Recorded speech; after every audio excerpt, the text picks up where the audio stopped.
Three, two, one.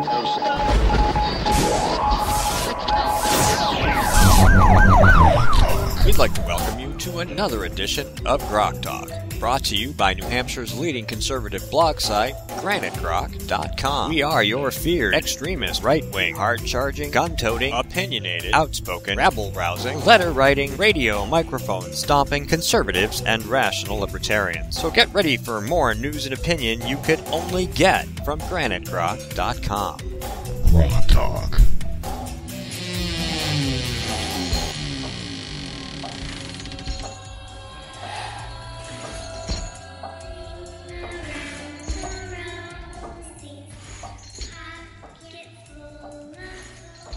Oh, Rich, we're coming for you.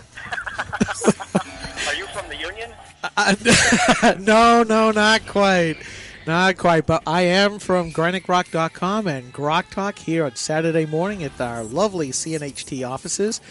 And we're here for you, and I'm glad that we called you. Yes, I am too. It's been one of those mornings that come with campaigns, and I knew I walked out of my house for some reason, and you have my undivided and quiet attention. Oh, good. Or I should say undivided attention from quiet surroundings. Yeah, when I called him up, ladies and gentlemen, I said, "This is Skip." He went, "Yeah." Well, yeah, I was expecting Steve McDonald to call because he was the one that, so it didn't quite compute. Anyway, combination of things. Good Skip's morning, my Ken. call girl, so you know. What? Oh, I'm being slandered all over the place. But Rich, yeah. Well, you do have a voice for radio, Skip. I can say that. Thank you. Well, I'm glad to see that you... Most of us have faces for radio, too. That is very true. Glad to have you with us, and we know that you're very busy. You are out campaigning, and you are running for the school board in the city of Manchester for the one of the at-large positions. And how's the campaign trail treating you? Oh, well, like a well-worn rug. You mean you're getting beaten? Not in votes, but by the angry opposition. Well, there certainly is that. And, I got to tell you, it's been a long time since I've hit the campaign trail like this, and the primary difference between then and now is something called social media. And what I find interesting about the whole thing is just the way social media gets used in a very vicious way and in a very personal way to try to take people down. And it's not something really that you can do battle with and win, because this stuff moves like wildfire through dry brush. Mm-hmm.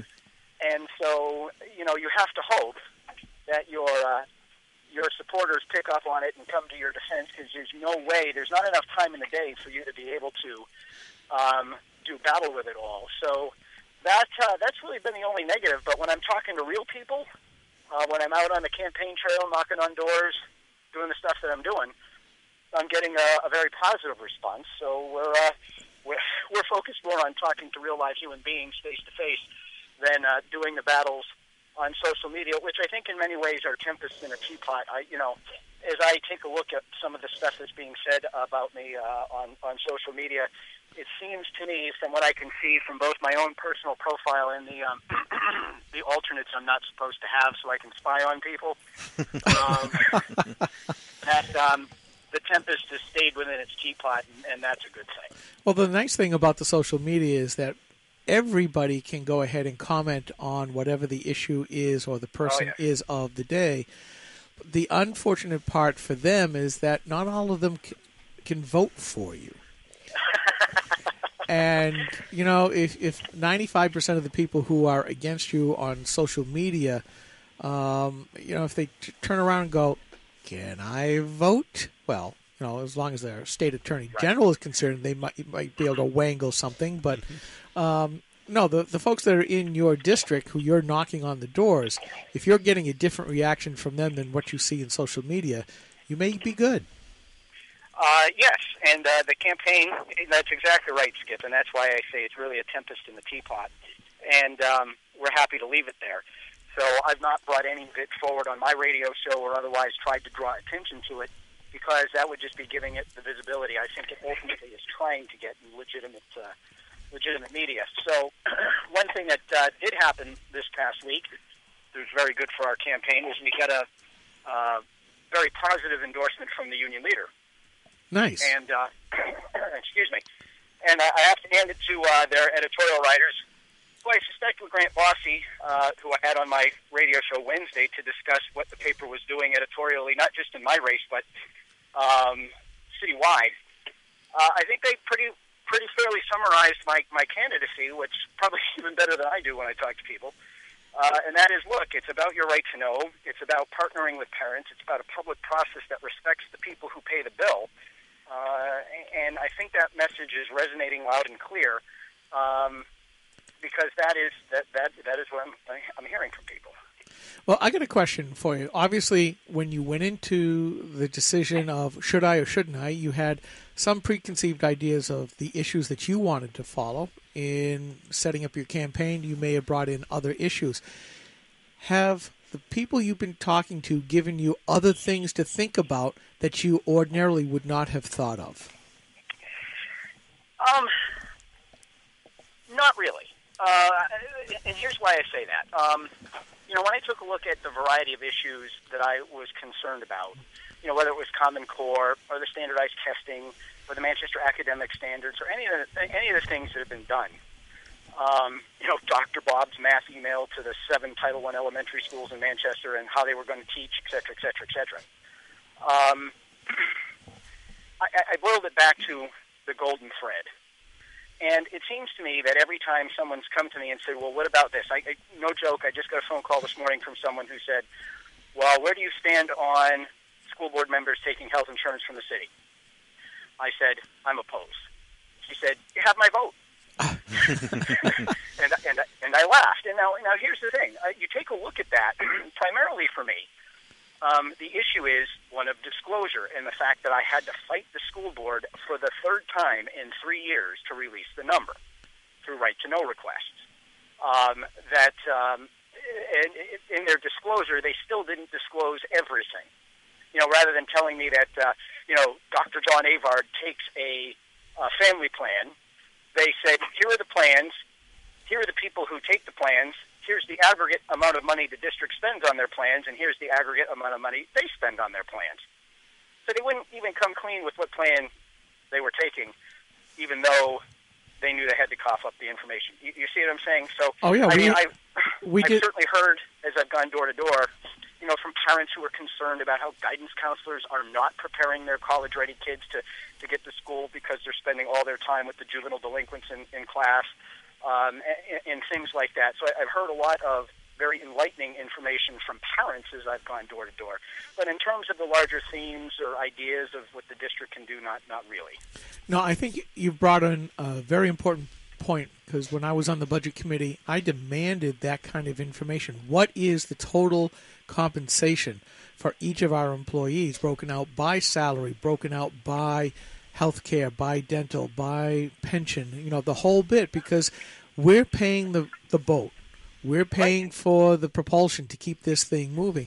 And it's not your money. When you work for the government, that is part of the privacy you give up. And I'll tell you something. It sounds like you're having the same problem that I did. They don't want to release it. Yes. And, it's interesting because I just did an interview yesterday on In It Together with Lori Lynn Green, whose show follows mine on 90.7 FM. And she asked me how I was going to deal with all of the information that I now fight to get. How was I going to change and make it so that the school district was going to be more forthcoming? And I said, well, let me put it this way. The information I'll ask for will be as an elected official who has every right to it so he can conduct his duties as the fiduciary he is elected to be.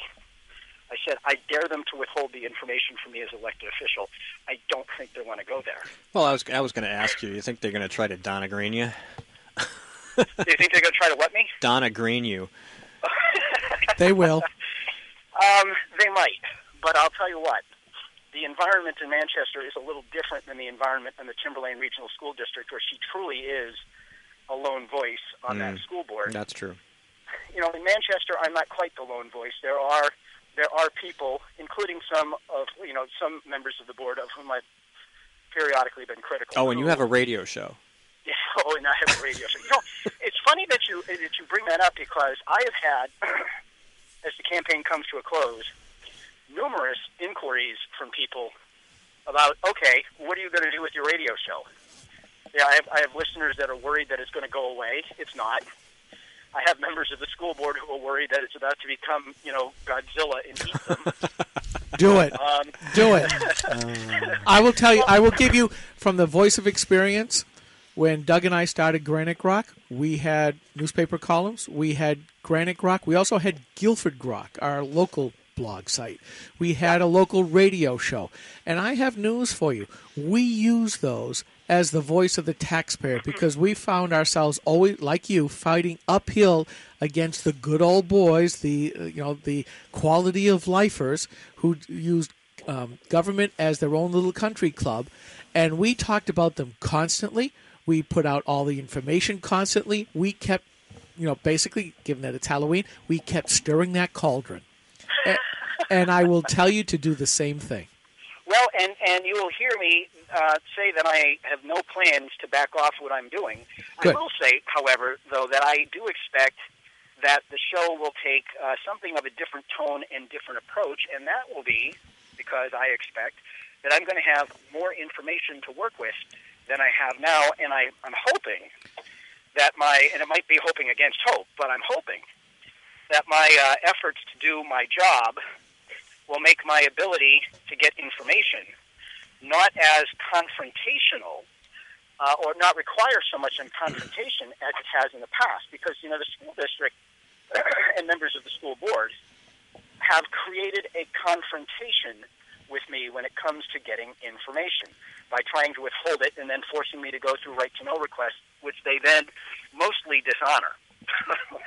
So, in as much as I should have more and better information to work with, I should be able to bring more to light about what is happening, good, bad, or ugly, in the Manchester schools, and that should provide my audience with a better understanding of what's happening and hopefully less adversarial circumstances with the district.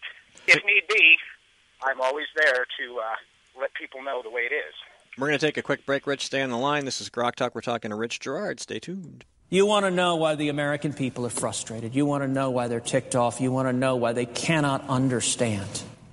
It's not that we keep losing elections. That would be frustrating. But you could understand. We got to do a better job. We got to motivate people. We got to convince people. We got to get a message that resonates. We keep winning, and the people we elect don't do what they said they would do.